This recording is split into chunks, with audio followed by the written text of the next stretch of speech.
Bom, e por falar em regime chinês, o presidente Bolsonaro, enquanto réu no interrogatório de anteontem, por várias vezes pediu para Alexandre de Moraes, o presidente Alexandre de Moraes, ele quis ser chamado assim durante todo o tempo, o presidente Bolsonaro pediu, entretanto não conseguiu êxito em nenhum dos pedidos, para veicular vídeos, não é?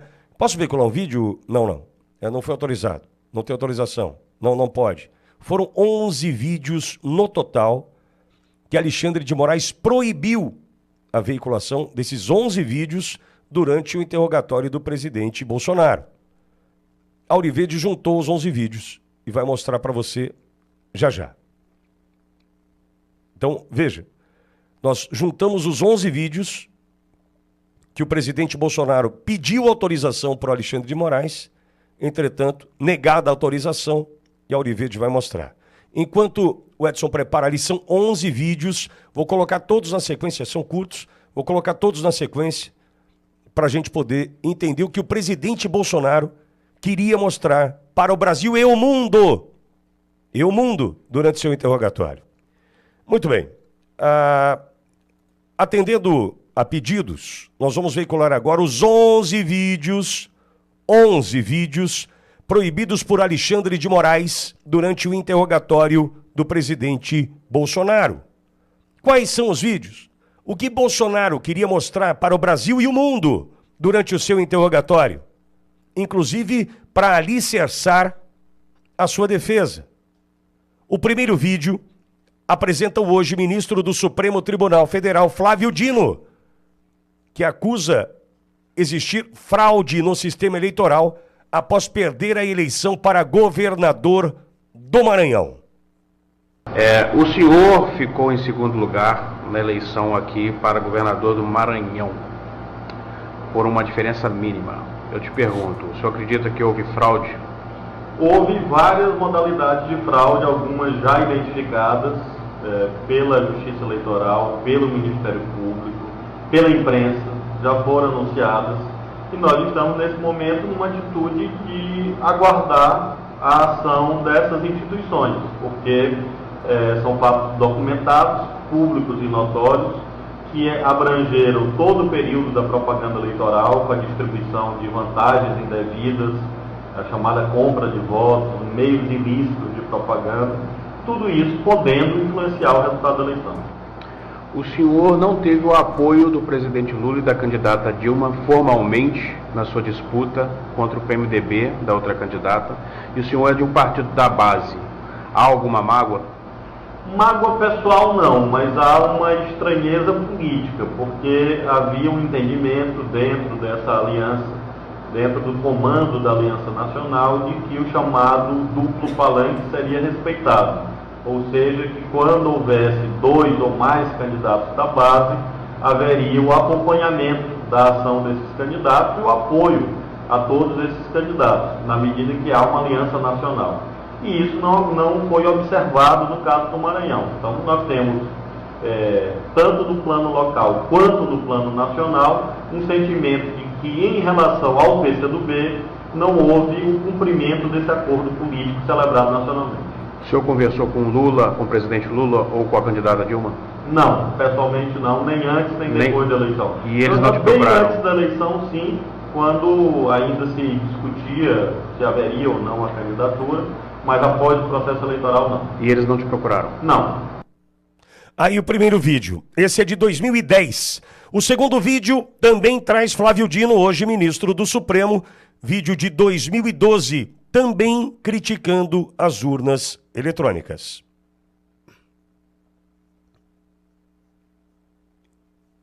Eleitoral parecia premonição, eu dizia, acolhendo uma proposição do PDT, de que havia necessidade de aprimorar o sistema de urnas eletrônicas no Brasil. E essa eleição, a qual eu vivenciei um ano depois, quer dizer, 1 ano atrás eu já pensava assim. E hoje tive a oportunidade, não gostaria de ter tido, mas tive a oportunidade de ser vítima de um processo que precisa ser aprimorado, precisa ser melhor auditado, precisa ser melhor acompanhado, que é o sistema das urnas eletrônicas.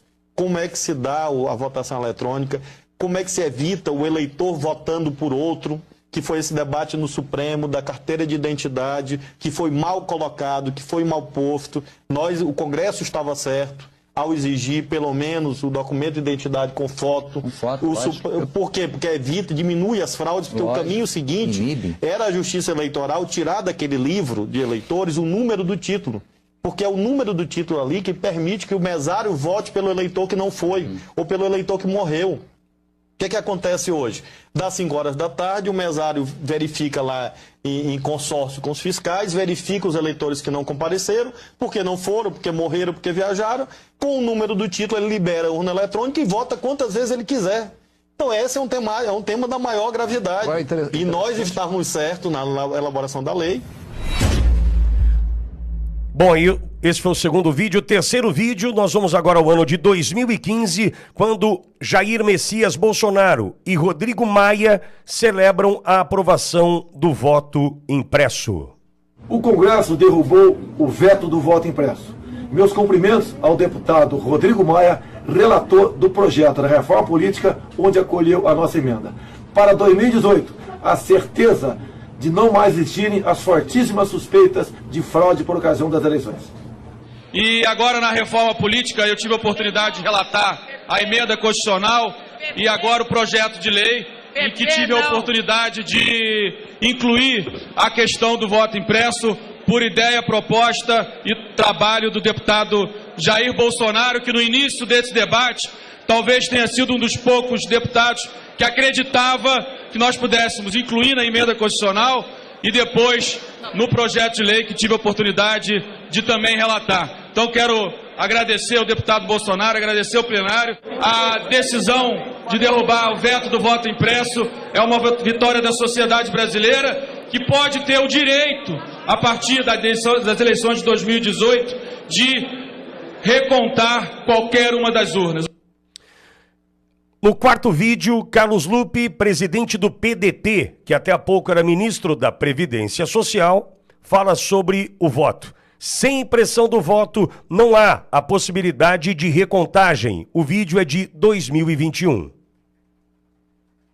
Desde o surgimento da urna eletrônica 25 anos atrás, nosso líder, nossa referência do partido, Leonel de Moura Brizola, já defendia uma coisa simples de se fazer: a impressão do voto. Para que possa votar lá, apertar o númerozinho do seu candidato, apertar o 12, você vê aquele papelzinho como se fosse esse papel que a gente, quando paga um cartão de crédito, tem como recibo, cair numa urna transparente e ficar ali guardado. Quando se tiver desconfiança, quando tiver uma votação muito diferente de locais, você pode conferir esse voto. Esse é o segredo de toda a democracia no mundo. A possibilidade de recontagem, a possibilidade de conferência de voto. Hoje, algumas pessoas mais à direita querem defender a impressão do voto. Não é porque eles estão hoje defendendo que nós vamos deixar de defender aquilo que para a democracia é salutar. Já foi aprovado, inclusive, no Congresso Nacional. E o tribunal não quis fazer porque disse, na época, que não tinha recursos para fazê-lo. Não tem recursos maiores para garantir a própria liberdade de expressão e a democracia do que investir na conferência do voto através da sua impressão. Nós do PDT, através do nosso líder Leonel Brizola, fomos quem primeiro falou isso e temos coragem de claramente dizer a todo o povo brasileiro: sem a impressão do voto não há possibilidade de recontagem. Sem recontagem, a fraude impera. Vamos agora a 1º de novembro de 2022. É o quinto de 11 vídeos, esse é o número 5. Eles vão sentir saudade da gente, fecha aspas, frase dita numa coletiva de imprensa. Nós vamos recordar agora.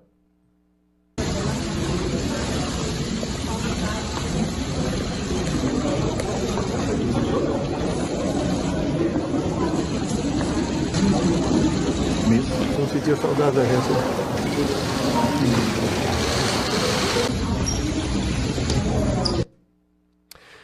O sexto vídeo traz o presidente Bolsonaro alertando para manifestações pacíficas pelo Brasil no Palácio da Alvorada. Vídeo também do dia 1º de novembro de 2022. As manifestações pacíficas sempre serão bem-vindas. Mas os nossos métodos não podem ser os da esquerda, que sempre prejudicaram a população, como invasão de propriedades, destruição de patrimônio e cerceamento do direito de ir e vir. No dia seguinte, 2 de novembro de 2022, Ciro Nogueira anuncia a transição de governo. Vamos acompanhar. O presidente Jair Messias Bolsonaro me autorizou, quando for provocado, com base na lei, nós iniciaremos o processo de transição. A presidente do PT, segundo ela, em nome do presidente Lula, disse que na quinta-feira será formalizado o nome do vice-presidente Geraldo Alckmin. Aguardaremos que isso seja formalizado para cumprir a lei no nosso país. Então, Ciro Nogueira, no mesmo dia, 2 de novembro de 2022, lembrando que nós estamos mostrando aqui todos os vídeos proibidos por Alexandre de Moraes de serem veiculados durante o interrogatório do presidente Bolsonaro na última terça-feira.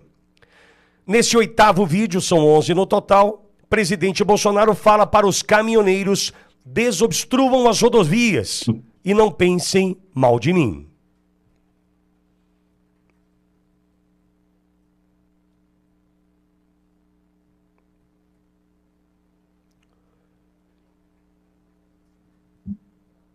Esse é o vídeo de número 8. Brasileiros que estão protestando por todo o Brasil. Sei que vocês estão chateados, estão tristes. Esperavam outra coisa. Eu também estou tão chateado, tão triste quanto você. Mas nós temos que ter a cabeça no lugar. Os protestos, as manifestações são muito bem-vindas. Fazem parte do jogo democrático. E ao longo dos anos, muito disso foi feito pelo Brasil. Na Esplanada, Copacabana, Paulista, e tantos outros lugares. Agora tem algo que não é legal.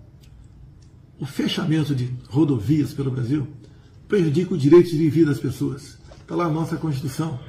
E nós sempre tivemos, dentro dessas 4 linhas, eu tenho que respeitar o direito de outras pessoas que estão se movimentando, além de prejuízo à nossa economia. Sei que a economia tem sua importância, né? Você talvez está dando mais importância a outras coisas agora. É legítimo. Eu quero fazer um apelo a você. Desobstrua as rodovias. Isso daí não faz parte, no meu entender, dessas manifestações legítimas. Não vamos perder nós aqui essa nossa legitimidade.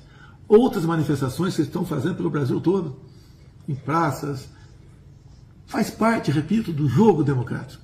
Fique à vontade. E deixo claro, vocês estão se manifestando espontaneamente. Colocamos a nossa Polícia Rodoviária Federal, desde o primeiro momento, para desobstruir rodovias pelo Brasil. E eles têm feito um trabalho de tentar desobstruir, mas são muitos pontos, e as dificuldades são enormes. Prejuízo todo mundo está tendo com essas rodovias fechadas. O apelo que eu faço a você: desobstrua as rodovias, protestem de outra forma em outros locais, que isso é muito bem-vindo, faz parte da nossa democracia. Por favor, não pensem mal de mim. Eu quero o bem de vocês. Ao longo desse tempo todo, à frente da presidência, colaborei para ressurgir o sentimento patriótico, o amor à pátria, as nossas cores verde e amarela, a defesa da família, a defesa da liberdade. Não vamos jogar isso fora. Vamos fazer o que tem que ser feito. Estou com vocês. E tenho certeza que vocês estão comigo. O pedido é rodovias. Vamos desobstruí-la para o bem da nossa nação e para que nós possamos continuar lutando por democracia e por liberdade. Muito obrigado a todos vocês. Deus abençoe o nosso Brasil. O 9º vídeo já faz parte daquela live do dia 30 de dezembro de 2022. Abre aspas, nós não queremos o confronto. Fecha aspas, afirmava ali o presidente Jair Bolsonaro. Nós não queremos o confronto, nem estimulo ninguém para partir para o confronto. É a pior maneira de tentar resolver o assunto. Ainda na live do dia 30 de dezembro, Bolsonaro afirmou, abre aspas, não vamos para o tudo ou nada. Esse é o 10º vídeo nessa sequência de 11 no total que a gente apresenta para você. Não vamos achar que o mundo vai acabar dia 1º de janeiro. Vamos por tudo ou nada. Não. Não tem tudo ou nada. Inteligência. Mostrar que somos diferentes do outro lado. Nós respeitamos as normas, as leis, a Constituição. Nós sabemos dar valor à liberdade que eles têm.